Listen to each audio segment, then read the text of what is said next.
Hello, this is Michael Hexter, and welcome again to Politics 2100, this video podcast here on YouTube. And this is episode 3. And what I want to address today in episode 3 is what I'm calling the good cop, bad cop routine in American politics. This is based on another blog post that I wrote for Politics 2100. Or actually it's two blog posts, parts 1 and 2. And I think this is a fairly original idea that I have about how to describe current American politics. And I mean, it's not, if once I explain it to you, you think, well, I know that, or of course, if you're of a somewhat left-wing persuasion.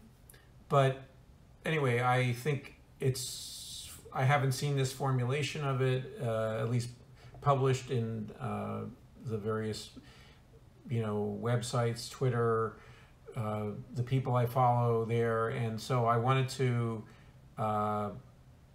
explain the idea and also, point you to the resources that would support this particular idea. So basically,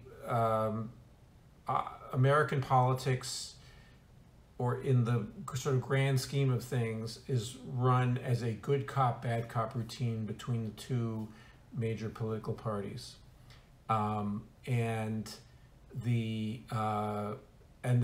where this is from the perspective of someone who has progressive ideas, such as myself, and also the fact that in polling, many of the ideas that are progressive, like Medicare for all, getting money out of politics, something like a Green New Deal, or some kind of major infrastructure project that would address climate change, a jobs program, jobs guarantee, those have very wide support in the American public. But the Washington elite, the two parties, the Democrats and the Republicans, do not support those in their leaderships. Certainly, there are elements of the Democratic Party that are in favor of these things, but they do not control the Democratic Party currently, and they are fought pretty rigorously. So this is a formulation I've came to in the last several months, after trying to figure out, over the last year or so, what is going on and how to best describe the complex landscape of American politics. So to set this idea aside, let me just say, for those who aren't familiar with the good cop, bad cop routine, so this is an idea that has been supposedly a widely used method by police forces, by spy agencies, by various people who use various kinds of violence, or who have some kind of role to repress or to investigate and then prosecute criminals. And so the idea is that there are two main roles in what these cops, what the policeman or the spy agency or the military intelligence agency uses to get information from and potentially then either catch some other confederates of the person they have in custody. So they use two roles. One is the good cop, one is the bad cop. So, and this is something that you see in movies, you see it in television shows, and so there's one investigator or one policeman cop who plays the good cop, who makes friends with the detainee, and then there is the bad cop who threatens them and who acts crazy, who acts like they can't contain themselves and that they're going to beat up the detainee, or they're going to make life difficult for them in some other way. not necessarily physical violence, but usually physical violence. And so the routine is that the good cop is really working with the bad cop. They're really working together. But from the point of view of the detainee who's scared, who is, isn't really thinking straight in some way or another, they start to become closer to the good cop, and then because they're afraid of the bad cop. And so they tell the good cop, whatever it is, the information they're looking for, or at least if it works, that's what they do. And so, and the idea is that it's not just sort of a naturally occurring phenomenon, that this is a plan to, that they run the good cop, bad cop routine. So both cops are in league with each other in working to the same outcome, toward the same outcome.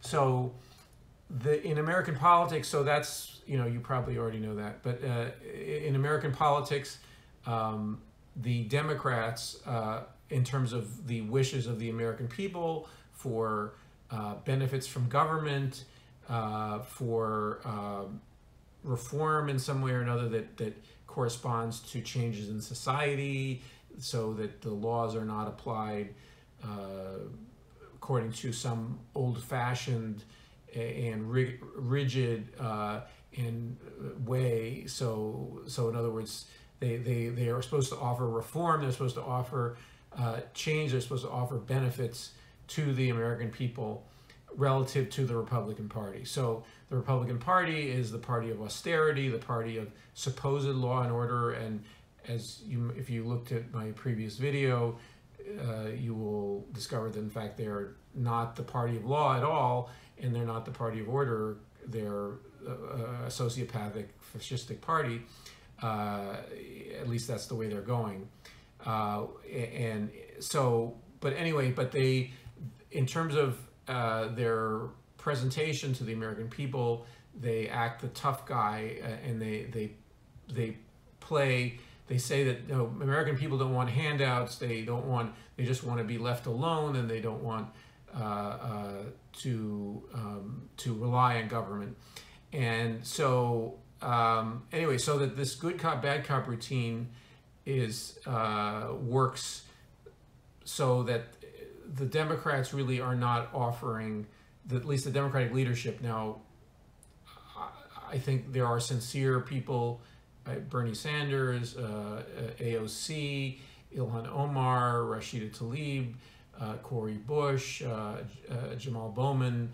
There are sincere Democrats who want to offer more benefits to the American people and are trying to work toward that goal. I mean, there's some controversy about anyway, I don't want to get into that, but in any case, the leader, I'm talking about the party leadership, flirts with and the American people, and tells them that something better will be on the way if they're elected.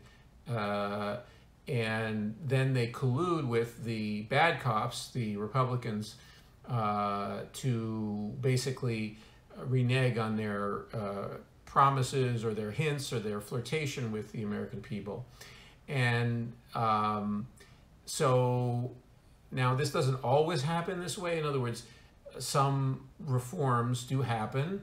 Some benefits do originate in government, and they are offered to the American people in various forms. But it's a process that's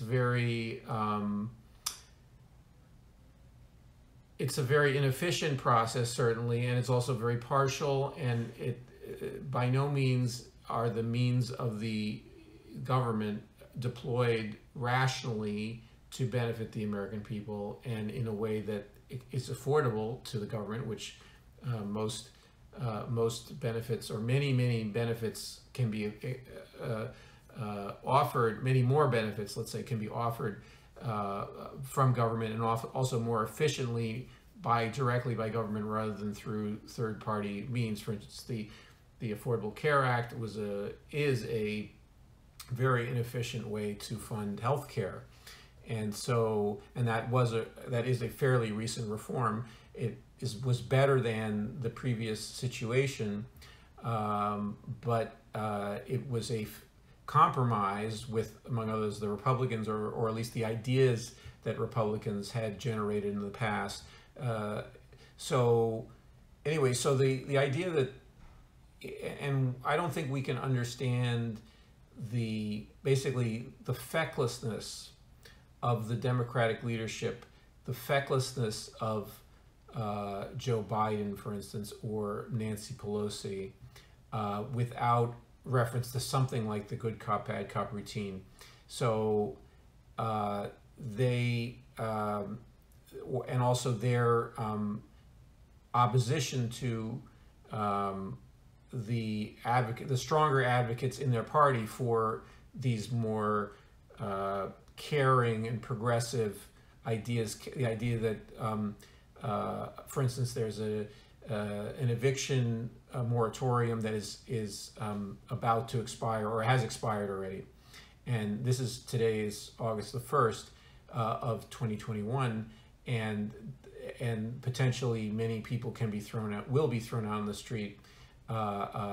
Potentially, even though funds have been actually allocated to helping with rental assistance, but this eviction moratorium is expiring, and has been up to these more progressive representatives like Cori Bush and AOC and Ilhan Omar to pressure their own party leadership to actually get this, either to continue the eviction moratorium and get the funds to the landlords so that they won't kick out the people who are in danger of eviction because they don't have the funds to pay their rent. And this is from COVID-19. This is a COVID-19 related benefit and moratorium.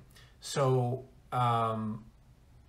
This is an example of, and also that there is literally no excuse for what's happened. The Democratic House leadership or the Democratic caucus didn't vote to continue the moratorium.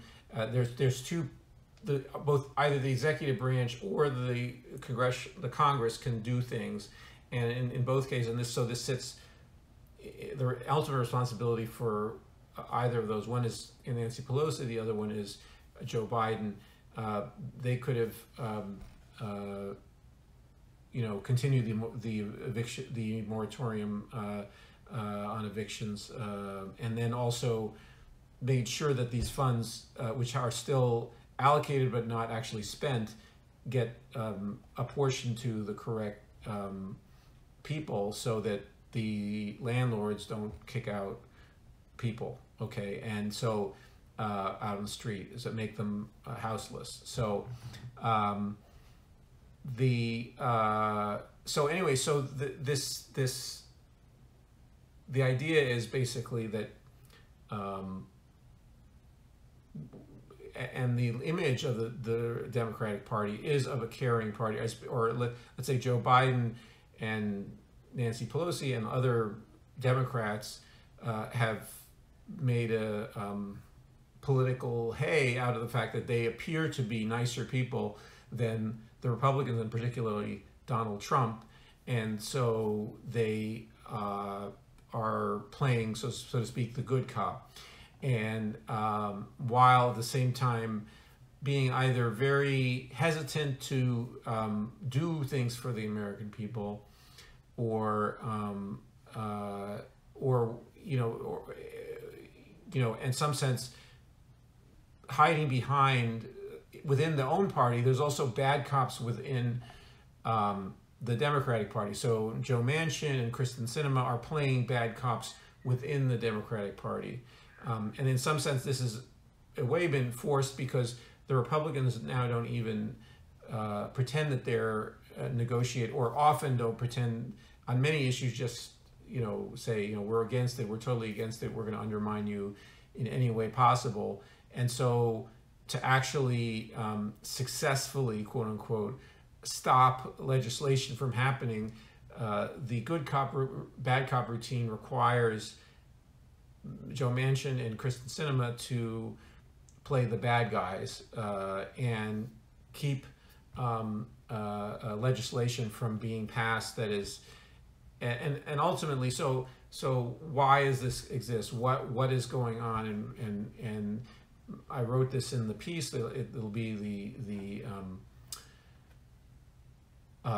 the link will be in the description box, but this is because the reason for this is that the donor class, the rich, the ultra rich, and big corporations benefit from having politics arrayed like this. So they benefit from having a party that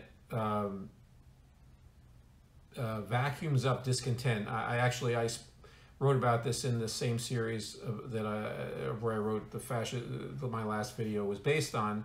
So they are a containment vessel for popular discontent. So it's a means. The good cop bad cop routine is a way to capture people's interest, to say that, oh look, there's something that might happen, there's something that good might happen, but oh wait a minute, it's not going to happen because the bad cops prevented it from happening. So and so it creates a good cop bad cop routine, creates a distraction and a game to follow in American politics, not called the good cop bad cop routine, of course. But that game is engaging, it draws in, it creates narratives, it draws in the viewing public of news shows, of cable news shows, and broadcast news shows and YouTube news shows, and it creates a engaging way that people can become involved in the politics of the United States without the fundamental structure of power being challenged. And that's something that the donor class and not only is power but also money, the economic system as it exists.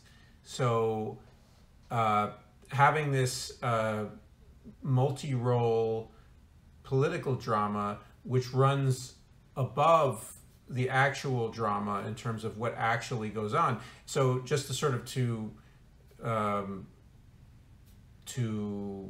describe the actual drama. So the actual drama is that, and that's something that's been revealed recently when there was this leaking of a ExxonMobil lobbyist talking about how he operates with the Democratic and Republican parties.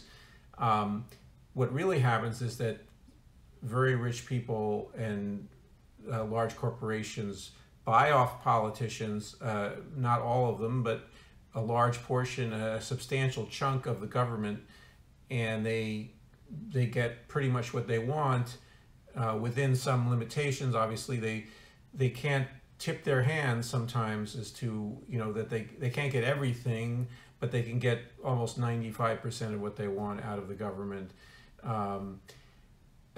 by, among other things, remaining hidden behind the good cop, bad cop routine. So, and also, I mean, another use of the good cop, bad cop routine is that the donor class is not uniform in their tastes, okay? So, and also, especially around social issues. So the good cop, bad cop routine creates basically avatars, okay? If we only talk about, using gaming and online, means and, that people use to disguise themselves online by using an avatar. So it creates avatars for the ruling elite, the various flavors of them. So some of them prefer Democrats because of certain social issues, because of certain commitments they have, because of the way they want to live their lives, because of where they live in terms of geography. And so this assortment of basically corrupt politicians that they can use and they can relate to in some form or other, or they can schmooze with, or they can interact with, and then do favors for and have them do their bidding, it creates for them more comfort to have this good cop bad cop routine than to have a uniform, either a bad cop or good cop government. So and their preference for a divided government, a mixed government, that they prefer that the Wall Street prefers a divided government, and so because as they often say, the analysts often say that they prefer divided government rather than one party controlling the entire government. So so it's really not far from the surface if you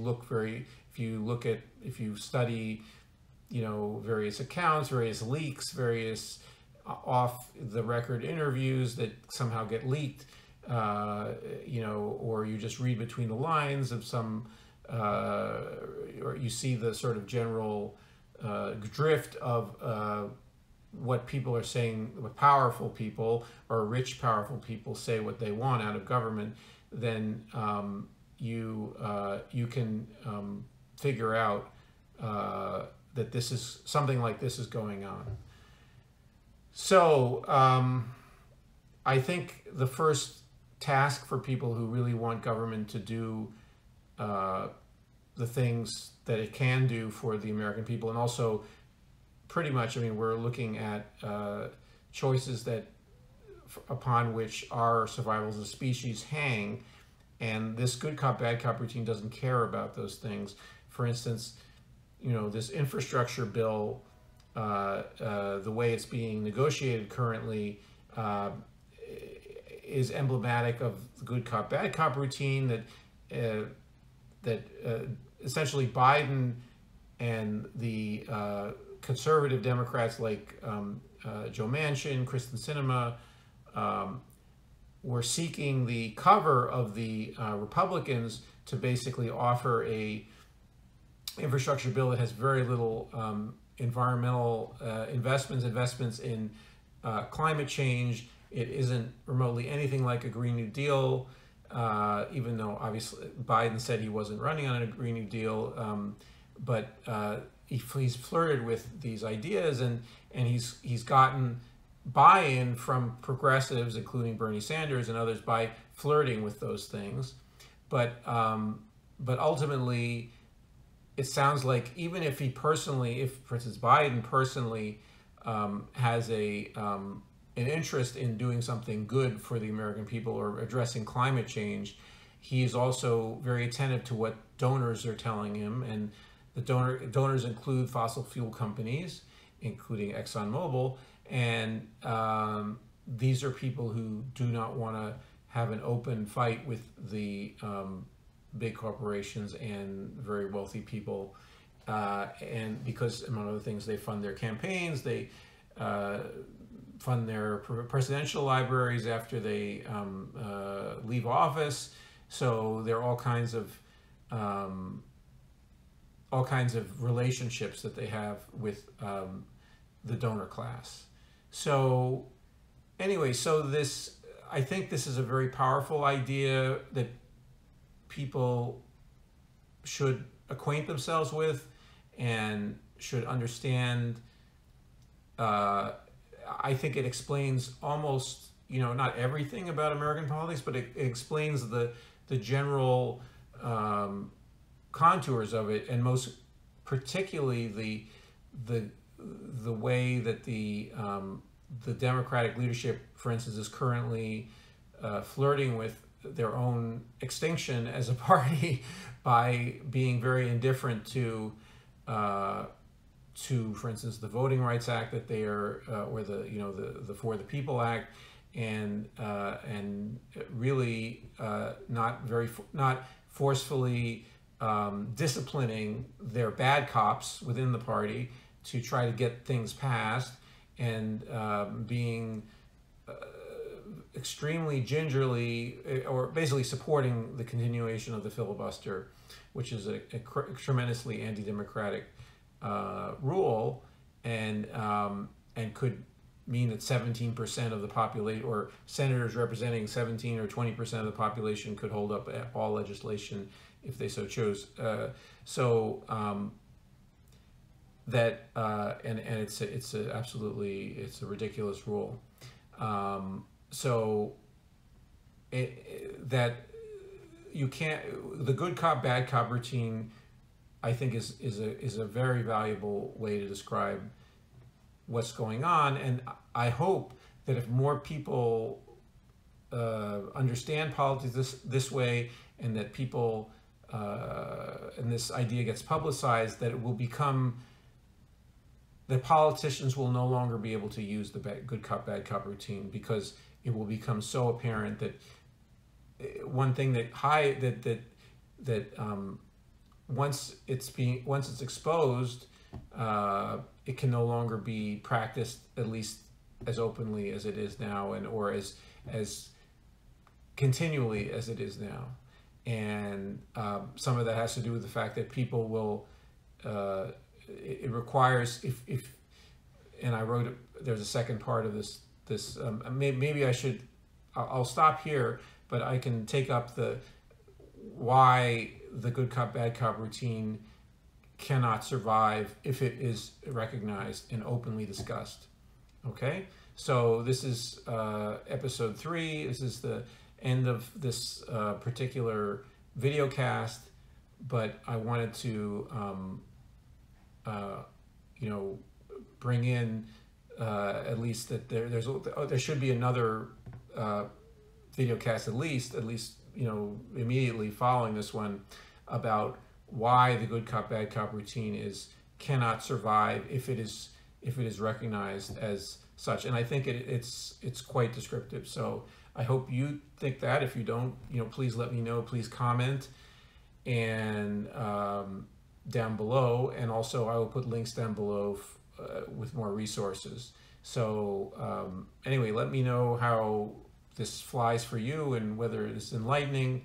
And I know some of you will say, well, of course you know it, and maybe if you can direct me to writings that have that I'm not aware of that have discussed this, I would appreciate that as well.